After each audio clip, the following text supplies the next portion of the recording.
used on them, and now all your things are on cooldown, and whoever Lulu's supporting is going to kill you. Glitter Lance is also really strong, and she can turn people into a cat or a muffin. Muffins are delightful.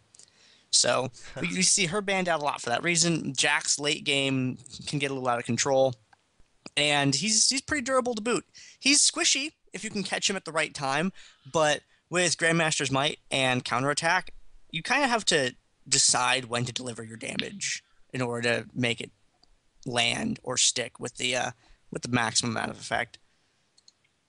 For sure. I mean, ever since that Jax change came through to take away the randomization on dodge and put in the active on Counter Strike or counter attack, I think it's made for a lot more kind of mind games. Of course, before it was pretty much if you played Jax, you just had to jump in, you had to go boss the wall, and go for the duel and count on your dodge percentage coming through for you. But now it's more, do you want to bait it out? Do you want to use your counter strike to initiate? Do you want to wait for the later push of the duel? Lots of thought process going in there, and I think that's what makes him so reliable, because it's really up to the player to decide how the duel goes, whether in your favor or not. We're going to look at Wukong being banned. Wukong's just being seen more and more action ever since, I would say, kind of towards the end of season 2, right before the World Championship, and after. We've been seeing him being played and banned more once again. He used to have his phase before, coming back into play, being banned this time. We saw him played last game, and of course, if we have excuse me, blanking out here, it's going to be amputees. If amputees saw that last game, they're going to know that Romantic Jaguar made some big plays with that Wukong, so banning that out, never a bad idea. It's going to be followed by Kha'Zix, Rengar, and Malzahar. Pretty common bans. Kha'Zix and Rengar have been banned quite often ever since their release. Really strong kind of assassins, high mobility, really good burst, and some decent dueling power too. Malzahar being banned out, and then York and Darius being banned out. Darius, of course, nobody likes playing against Darius, but I think everyone who owns Darius enjoys playing Darius now and then.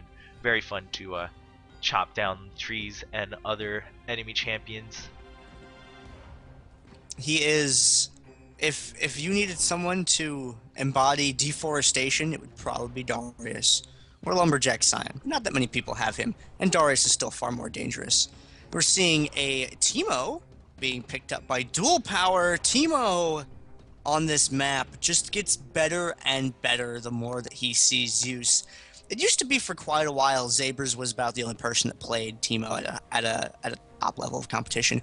But now, over I'd say the last 10 weeks or so, and Teemo has seen a significant upswing in the amount of time that he's actually been in a game, and he's starting to get banned out too against people that are known to play as him.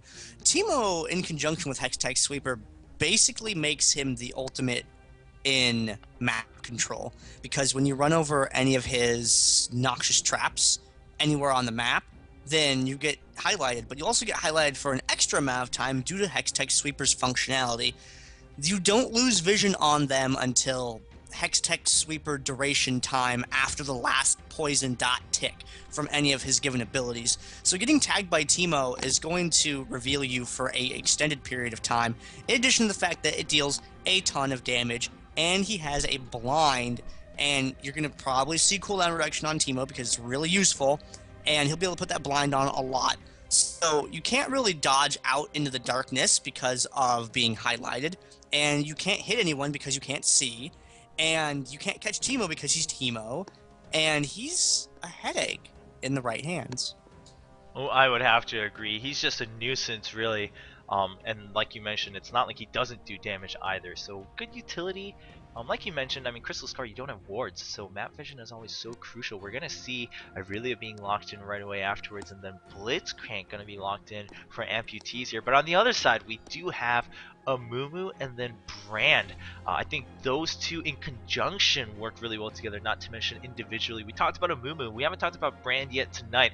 Brand's been seeing some really good play, really strong champion, some good utility, good long range damage, and of course if you can get that Pyroclasm in a team fight, which is why with champions like Amumu and Jarvan it works so well. If you keep the enemy group together and just bounces back and forth between them, it's going to be tons and tons of damage. damage. Not to mention, Brand also has that dot coming out from his passive that does health percentage every time he tags him with his abilities. So that's some good damage coming up from that team already. And then maybe a Talon. Are we going to see a Talon? We are, more and more League of Legends is seeing the rise of assassins once again, especially now. I think going to season 3, a lot of those changes are going to come through. The next also is going to be somewhat assassin type. So pretty excited for that. Talon has been locked in indeed for triple gold for 5. And just to elaborate on the Brandon Moo combo a little bit more, that is a great pairing because of another reason. Amumu's passive, which I cannot remember what it's called, Cursed Touch, I think. When Amumu auto attacks something, it puts magic resistance reduction on them.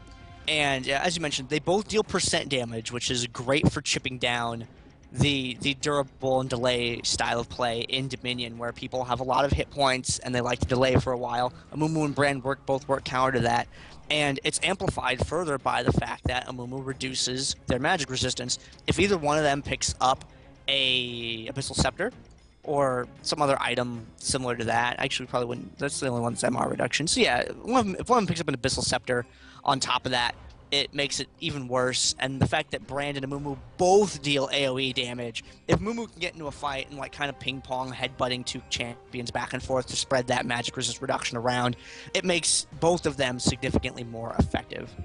Now, looking at the other team, we see Blitzcrank, who's got he's literally made out of disruption. His fist comes off and disrupts you, and static comes out of him and disrupts you, and his arm goes up and it disrupts you. There's like nothing that he can do that isn't a disruption, well, except for overdrive. That just helps him get there to disrupt you faster. So Blitzcrank, all around good champion. Now Aurelia is not so disruptive as she is knifey. Her weapon is like 4 knives glued together, and for her ultimate, it's great because it's a line effect. She can delay on towers pretty handily with that by popping the, what is that called? I don't forget what it's called, but by popping her ultimate, she can use it to delay for a little bit by just popping those shots off over the course of its duration and using its line effect to her advantage. And she makes for pretty good chase as well. She's got a gap closer, she's got a stun, slow, good champion to have. Rise is durable and damaging, and Olaf just doesn't believe in tanky. He doesn't. He has lightning and doesn't care. And he's really durable himself. And Ragnarok is extremely useful to avoid him getting crowd controlled and killed. So if things go bad, it's the end of the world, and he can get out of there.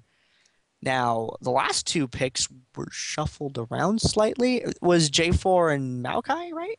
No, I think it was just Maokai because I think J4 and Talon, because yeah, they are purple side, so it would have just been one pick. It Okay, wasn't yeah. Maokai.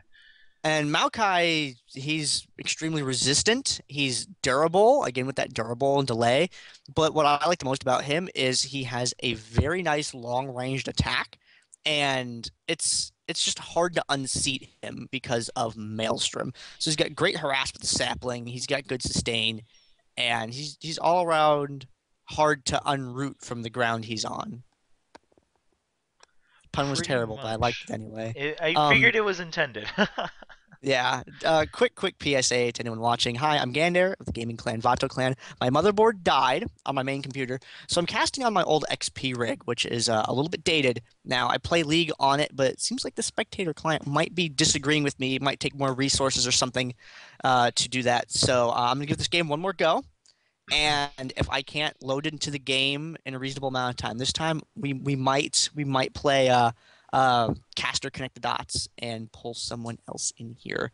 No ETA when I'm going to have that fixed. Motherboards are not cheap, and my components are all very old, so newer stuff doesn't work with them. So either have to buy used or upgrade the whole rig.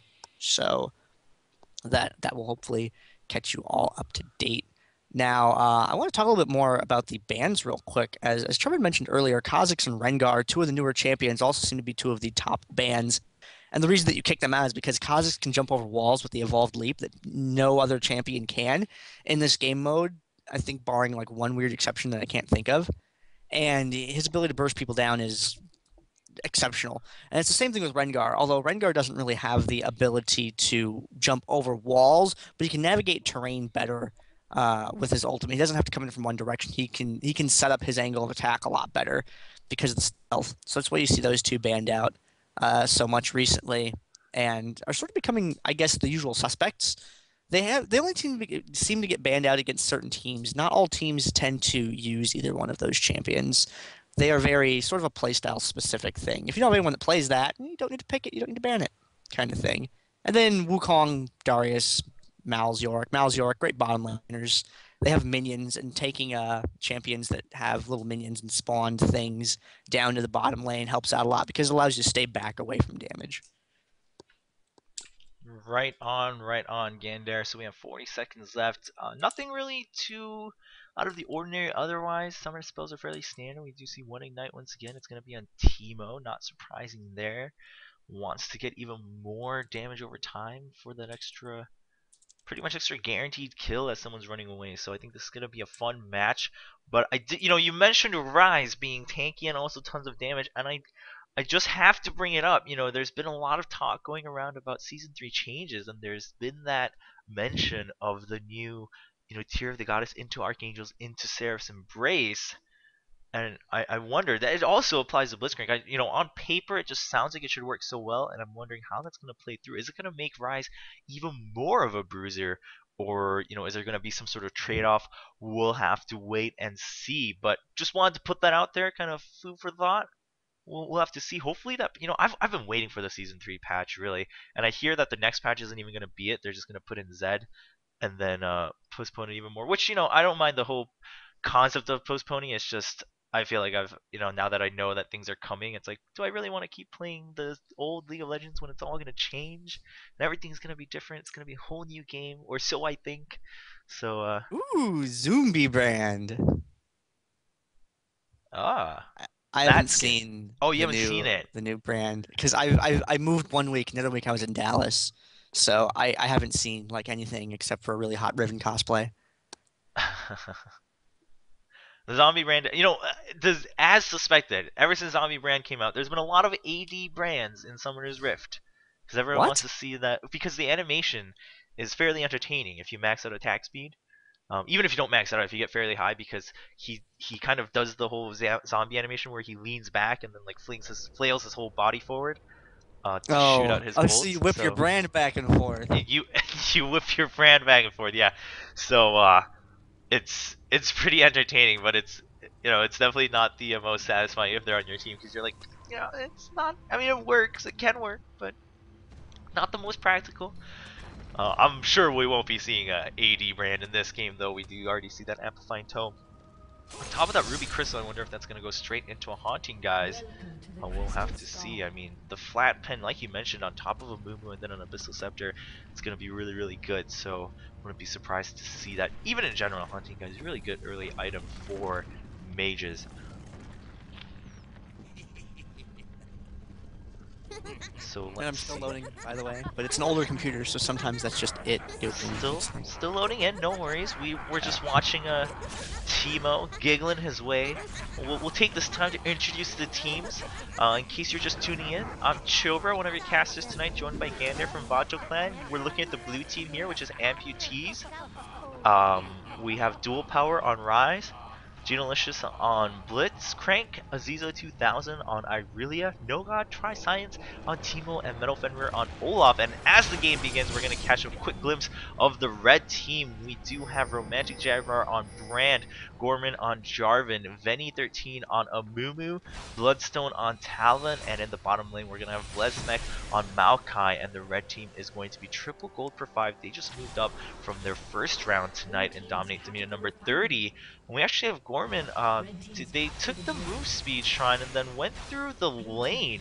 So I guess they didn't want to get caught off by Blitzcrank. I haven't actually seen that in the tournament play, so it kind of caught me off guard, but it does make a little bit of sense. But if you're going to get there in time to stop the channel anyway, it's not too big of a deal. But we do see that AmpuTs is getting a lot of channel down onto the tower, so that's going to force Gorman to jump in with that combo from Jarvan. And we see Bloodstone going in with a huge rake, tons of damage going down onto Noga Transcendence. Teemo goes down immediately to the hands of Amumu. Aziza 2000 going to go down next to Romantic Jaguar. Romantic Jaguar is still doing a lot of damage, but there's a mana barrier from Blitzcrank. Jaguar needs to kite, he needs to run away. He's trying to put out more damage. There's a good bandage toss coming out from Benny 13, saving Romantic Jaguar, and he also gets a double kill to boot. So this tower should be a triple gold provider. They're actually going to break the channel and then pick up another kill on poor Teemo, but Azizo, or actually Teemo actually gets the kill with that damage over time, even though he was so far away, and Gorman now the next target for amputees, but Azizo 2000 is going to go down eventually to Talon. Bloodstone doing a lot of work, jumps back in with that cutthroat. It's going to amplify his damage and also silence Blitzcrank for a little while, but it doesn't stop him from coming back with that knockup. But Brand comes in, Brand hadn't used his revive yet, so that's a lot of damage. Curse of the Sad Mummy coming out, Amumu already level 6, keeps Genelicious there. Romantic Jaguar looks to see if he can pick up another kill. Not going to happen, but that's going to definitely force Genelicious away, and that's going to give the windmill to triple gold per 5. Meanwhile, bottom lane, we have Blesmek just kind of chilling at his own tower, been a little bit pushed up by Metal Fenrir, but no big deal yet. Bottom lane fairly static in the beginning. Meanwhile, Gorman is going to be able to pick up the Storm Shield first from the middle. That's going to give triple gold per 5 even more of a teamfight advantage, and then also chased away anyone from amputees who was looking to get it, but Dual Power is going to just fake him out and go right back for his own Storm Shield. So both teams will have one Storm Shield for the next fight, and we have Genelicious looking for a catch here alongside Azizo 2000. Azizo 2000 showed himself briefly, though. We do see pings going down actually from triple gold per 5, and they're getting split. Genelicious is going for the grab. He gets the grab over the wall by onto Romantic Jaguar, but Jarvan with a great disruption resets the entire fight. Talon doing a ton of work right in the middle of the fight, just jumping in. Even as an assassin, Romantic Jaguar still gets caught, though. Lots of damage over time coming out, and Dual Power still alive after dueling Gorman. Much lower, but his teammates come for the rescue. Benny 13 now has to run away with that poison damage over time coming out from No God Try Science, and we're going to see a reset of the fight here. Triple gold providing a little bit of danger, but Jarvan's going to come right back in with the Cataclysm. Locks them both in. They're out of tower range, and Benny 13 not able to get in with his tears, but he's still going to get the bandage toss right around that tiny little team to pick up the kill onto Azizo 2000, and No God Try Science is going to start the channel as Dual Power tries to keep Gorman zoned, but Dual Power takes a lot of damage. Defensive Garrison goes down, but No God Try Science comes in to help with the kill as Dual Power kites him away. Good plays coming out from both teams, but this time it definitely goes in favor of amputees. They're going to neutralize the tower, but I don't know if it's going to be enough. Genelicious tries to stop them as they advance onto No God Try Science. It's not going to be enough, but a great grab brings him right back into that shroom. Bloodstone taking so much damage, but No God Try Science still going to get bursted down by Romantic Jaguar. Bloodstone's going to start channeling onto the tower. Romantic Jaguar, now his job is only to distract Genelicious, but it's not going to be good enough. Genelicious knows what he's there to do. It's to keep that tower neutral until Azizo 2000 comes up. It's now a 2v2 duel, but I would say triple gold for 5 should back off a little bit. Yeah, they're gonna play it safe. Azizo 2000, excuse me, zoning them out. Great catch by Dual Power. Rune prisoning him as he goes stealth, so he wasn't able to move away during that stealth duration. Great catch, and Benny 13 is back. This is just constantly people filing in one by one. The baton tosses are going back and forth for both teams, and the fight is just not ending until now. Both teams are going to be able to take a breather, and triple gold for 5 will be able to take the windmill once again. Okay, I did nice into the game, so we'll see how this goes.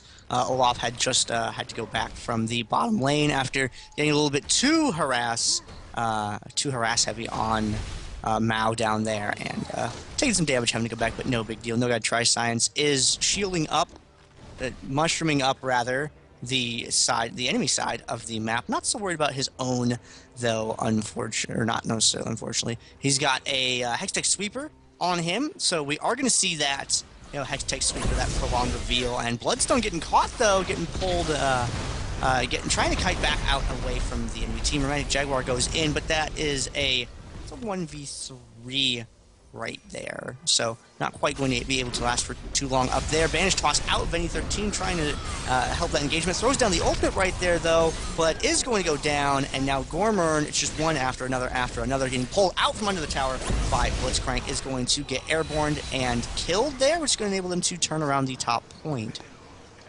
Yeah, I would say so far Genelicious is really making those big plays for amputees, getting some good grabs, keeping the fight going.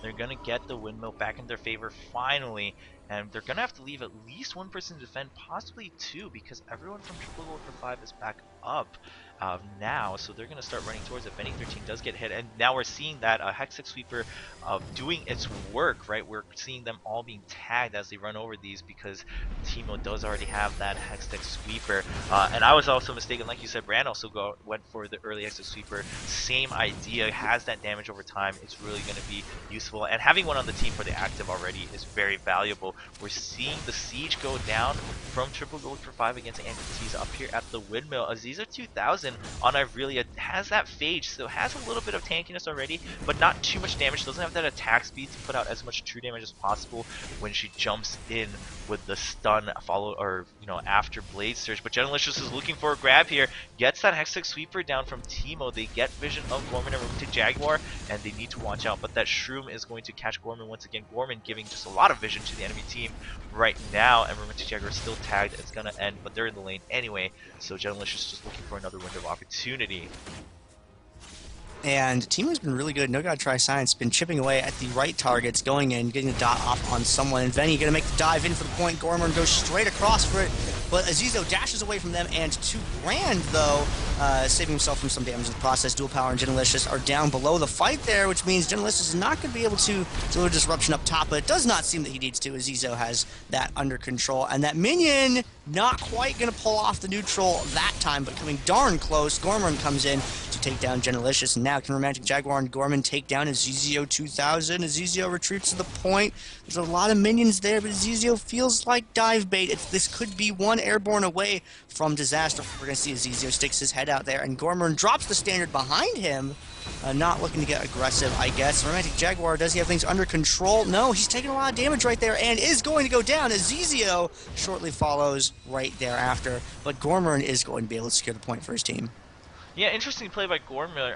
Really just put down that standard, I think, for the extra buff for him and his teammate if they were to get into a skirmish. It did kind of cost him, though, as he wasn't able to get the knockup when the fight started again. Got the neutralized, but he's going to go down to dual power. Meanwhile, Benny 13 jumps in, realizes that Gorman's been taken out, and needs to wait for... Oh, Bloodstone just jumping right in. His full combo coming out, but it's not enough to take down No God Try Science immediately. Does eventually go down, but they get locked in by dual power. Look at all that damage coming in. And a great grab once again by Genelicious. Just resetting the fight time and time again in favor of his team, picking up those last kills for his carries here for amputees. And down at the bottom, Metal Fenrir dives in for Blesmek. Blesmek tries to live for as long as he can, but isn't able to do so. Romantic Jaguar has to come down and chase Metal Fenrir away, though, and chases him a pretty good distance back all the way from the tower, though. Zizio does find some enemies in the middle of the map, but is going to go ahead and circle back around away from that. They see that Gorman is trying to go for the speed shrine, and No God Try Science goes in to try and interrupt, but is unsuccessful in doing so. Managed to get a little bit of damage in on him, but nothing serious. Yeah, Blitzcrank also decided to rush, finishing his mana immune for that extra damage. Really not going for other utility or things like that, just going for that straight mana pool damage. Does have that Glacial Shroud and has the 2 cloth armors for the Frozen Heart. Didn't finish his boost, but of course has that overdrive as we mentioned, and is going to run in towards Benny 13. No, actually going to go straight for Romantic Jaguar. Knows his targets. Genelicious knows what he's doing. Tries to get the grab, but great body block by Benny 13. Is that going to be enough though? Under the tower, Benny 13's been exhausted, but not Romantic Jaguar. Look at that Pyroclasm bouncing in between everyone, but it's not good enough. It just brings everyone low. And we're going to see amputees get the kills. They're going to go for the drill. But in the meantime, Blesmek was able to push through and pick up the quarry. And we're also seeing Gorman go straight for the refinery here up on the left side. Gorman and Blez were both down at the refinery for that. And Olaf is just in range to tag him with that undertow and begin chasing Gorman away from the point. And this is a losing battle for Gorman if Fenrir is able to stay on him. He's going to try and go through the wall. He's not going to make it in time. Gorman had that under control. Bloodstone over by the drill, however, is able to unseat Irelia and Blitzcrank, forcing them back away from the point, but they're getting kited straight into Teemo, and Bloodstone doesn't like it. Is the dot damage going to kill him? Yes, it is! And now Romantic Jaguar falling back towards the point, does not want to get into a fight with that without his teammates there. Plus, they got to retake that tower anyway. Olaf has decided that he does not like the middle point of these 3 points, so he's going to turn it off to make the map slightly more symmetrical. Now Bloodstone and Blesmek are on the Viking case. However, Metal Fenrir trying to fight that out, maybe delay it for a little bit longer. But it was a moot point, unfortunately, and he gets taken down. Genelicious is going to pull the quarry, yes, the quarry back into his team's favor, and now things are kind of a little bit standard again. 3 on one side, 2 on the other, and the action looking like it's about to break out on the top half of the map. Yeah, the score is fairly similar, and we do see a Zizo 2000 getting caught in that Cataclysm. Noga Triscience now has been exhausted. Bloodstone's happy about that duel. Gorman gets stopped by that Rune Prison. Bloodstone's on the other side, though, but Gorman's going to make sure that that is in their favor. Jumps right through with that knockup. Double kill for Bloodstone, triple kill for Bloodstone, and they're still fighting Genelicious. Benny 13 has to go away from the tower. That leaves Bloodstone in tower damage range. A little bit unfortunate. The Romantic Jagger could easily pick up this kill once the mana barrier goes down, but Noga Triscience comes up. Never mind about that. He's also out of mana, so poor Zombie Brand just has to run away. And great pull by Genelicious, making sure that Gorman can't foil their plans. And now it's a 3v1 against Jarvan. Jarvan jumps over the wall, though. I think he should be able to get away just fine. There aren't any shrooms in his path. Azizo 2000 is not happy with this escape, though. Hits that move speed shrine. Gorman needs to run away. There's going to be the Blaze Surge. There's going to be the slow with Equilibrium Strike. But another good jump through his tower is going to bring him to safety. Bloodstone gets stopped by the Rune Prison. Noga Triscience gets stunned by Brand, but it's just going to have to reset. They don't want to dive in 3v2, especially in case they run into more shrooms. You know, you never want to get baited into Teemo shrooms, and Benny 13 is going to hit that one right now. And it's already doing a decent amount of damage. I mean, he only has a Rylai's Crystal Scepter and then a Blasting Wand. Has an Amptome and a Hextech Sweeper, but really the big items are the Rylai's Crystal Scepter, but already doing tons of damage. Teemo at 10, 6, and 8.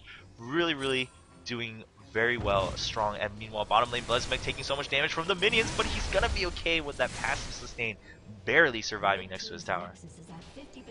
It was a very close fight for both parties involved down there. Either Olaf or Maokai, or both could have died. At the top end of the map, though, Romantic Jaguar getting focused first in the team fight that happens up there, and J4 trying to keep people off of him, but unsuccessful in saving him, but kept him alive for a little bit longer. And now the Cataclysm goes down. Noga Triscience trapped inside it, so no Teemo kiting will be had there. And then Genelicious goes down. Bloodstone is low on hit points, but thankfully there is no Teemo in sight to deliver that dot, and they're going to turn around that point. They are going to capture the windmill. Bloodstone is going to go back, and down the lower half of the map, Metal Fenrir and Maokai are going to have a little bit of a disagreement of sorts. Once again, there, most of the fighting has seemed to be on Blesmek's side of the map, and the minions are not quite able to pull off the neutral, unfortunately, on that bottom tower. That would have made a excellent opportunity for Metal Fenrir to try and pick a fight there, but he's going to cut around on the side. No, Garrison saves the tower. Blesmek says, no, you are not allowed, Olaf. You're a Viking. You don't belong here.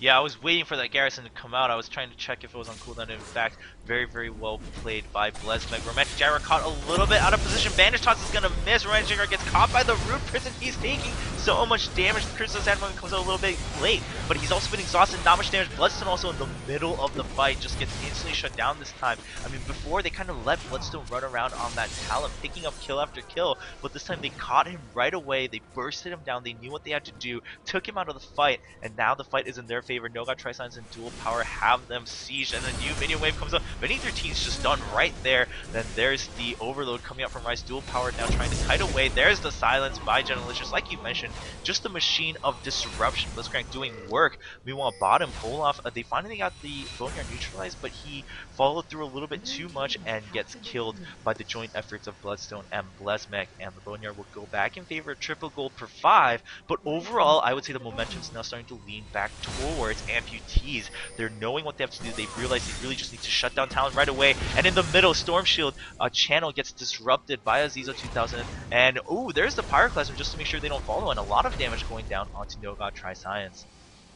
Yeah, that was that Pyroclasm was actually I didn't expect it to be as effective as it was. It got a lot of bounces in there, and now moving up towards the top half of the map. See, Gormern getting caught with an Airborne, but they really don't want to spend all their damage and disruption on him. They want to get up to this top point so they can start defending it, but they really don't have a way to get up to and engage it right now with J4 and Amumu on their side. So minions and crew are going to come up there and help sweep that up.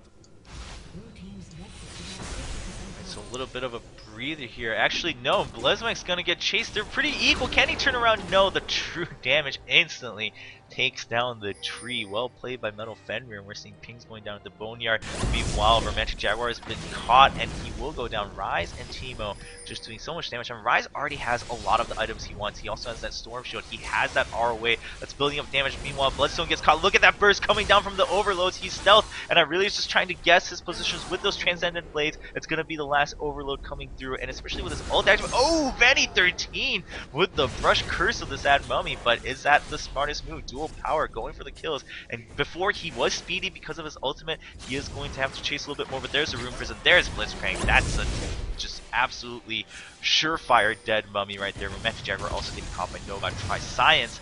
Jaguar needs to watch out here. He doesn't want to fight. There's more teammates in favor of amputees, but I want to say Rise has a lot of his damage items there. He also has that Frozen Heart for the cooldown, the mana for extra damage, and of course the armor. Already has that Negatron Cloak prepped for the MR division of his build, and Blitzcrank also has that Frozen Heart, so there's a lot of good items already on amputee's side. Gorman actually misses the combo, and I think that might have been in his favor right there. Yeah, if he'd gotten out, all I saw was a Blitzcrank Airborne in his future for that.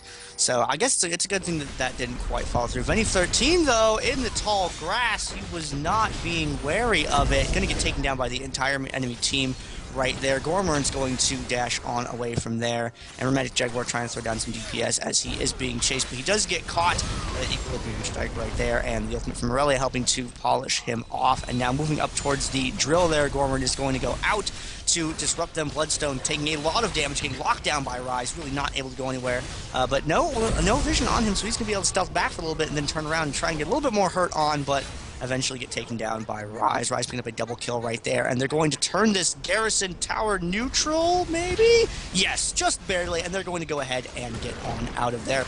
Neutral and disengage, or neutral and back, or neutral and leave, or just neutral it. That's a very important phrase to remember in Dominion as a player. You don't need the full cap, you can just neutral it, you can back away, be okay.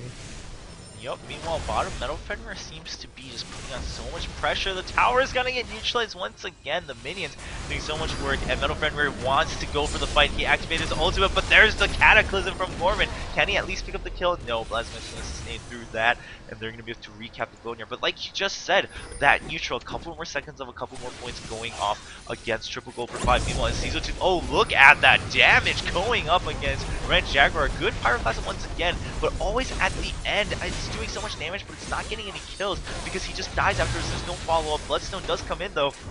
Can he get some clean duty? No. Dual power catches him, and that's been the bane of Talon so far. Dual power just locking him in, doing so much burst damage. He actually dodged the combo from Jarvan. Jarvan actually missed his own standard also. Dual power sidestepping it as much as he could, and a triple kill for dual power. Great play by amputees. I mean, I think right now it's really just their stats are so much stronger. They have all the items they really want. If we're looking at triple gold per 5, I mean, we do have a couple Frozen Hearts, and Talon is going full on damage, but he has that last Whisper, but he really doesn't have anything to help him put out sustained damage. It's really still all about his assassin, and as soon as he gets caught by Rise, he's pretty much a free kill. Blesmic now trying to push up against Metal Fenrir. If we look at the bottom laners, it's a total of 13,000 gold to 14,000 in favor of Olaf, and it really shows that he's been putting down the pressure. He's had the advantage of clearing out the minion waves, but he's now going to get ganked by Gorman. 2v1, Metal Fenrir is going to get bursted down by that Cataclysm. And can he come back with the revive? Yeah, I don't know if he's going to be able to block the neutral, though. I think Blesmek will be able to finish the channel on his own. There we go. And that's going to be reset. And up at the top end of the map, however, a big fight breaks out, but Dual Power shows up a little bit late to the party, but nonetheless effective as Amumu gets a triple kill up at the top, though, but Rise saves it with his own triple kill, turning that fight around there. Bloodstone hanging out in the bushes just outside. He's gonna know, he knows he has to go in there to interrupt Dual Power, and he's gonna go and drop that silence, gonna retreat back underneath his tower. He knows that if he gets Rune Prison, he wants to be somewhere where the tower can back him up. And Rise is like, yeah, you know what? He's smart. He knows how to play. I don't want to try and fight that. He can defeat it. I'm going to back up, wait for my team, maybe defend the top a little bit. It's a good move not overextending like that. Because if he had stayed out there in the bushes or something trying to position for that, Romantic Jaguar and Gorman could come right around behind him and ruin his day. But, fortunately, he was smart enough to back off. And now there's a Storm brewing up at the top end. Grabbed a minion. Blitzcrank loves minion.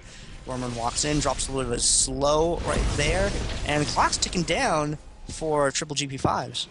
Yeah, they really need to make a play up top. I mean, earlier I just wanted to also mention Olaf lived with 9 health at the bottom after coming back with the revive, but he eventually did get the kills. But the tower is still neutralized at bottom, and we're seeing the aggression come out. There's the Rune Prison, and there's the grab. Actually grabs Amumu as he bandage tosses it. A great setup by Amumu. Crystal Sand Mummy into Pyroclasm, but dual power just might be too strong. Dual power still at half health alongside Aziza 2000 is still alive. Aziza 2000 jumping in with that Blaze Surge Equilibrium Sword. I don't know Romantic Jaguar is that good of, but look at him getting melted down by this Rise. I think that's gonna be a kill. It's gonna be a trade, and that's actually gonna be in favor of triple gold for 5 as Gorman comes up with that revive, gets the cleanup, and he's gonna get the windmill.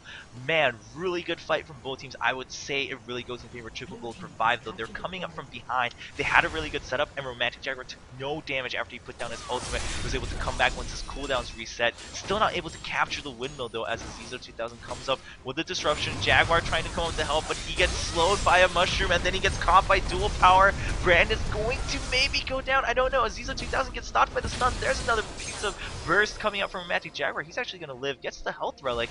A triple gold for 5. I think it's going to be able to keep up this momentum. Now, this might have just been the play that they were looking for, able to get that top tower turned around. They now have captured it, and they've got to defend that point. But how, I'm not quite sure. Their position's a little bit wacky right there. No God Triscience dives in. Romantic Jaguar does go down. He's one of their primary sources of AoE damage. Venny 13 has a lot of AoE, but he's a lot shorter range. Now, if Generalicious can get a grab off here, or if they just want to do a multi-directional dive, they would leave Red Team without any real place to go. But up at the top, the Cataclysm goes down.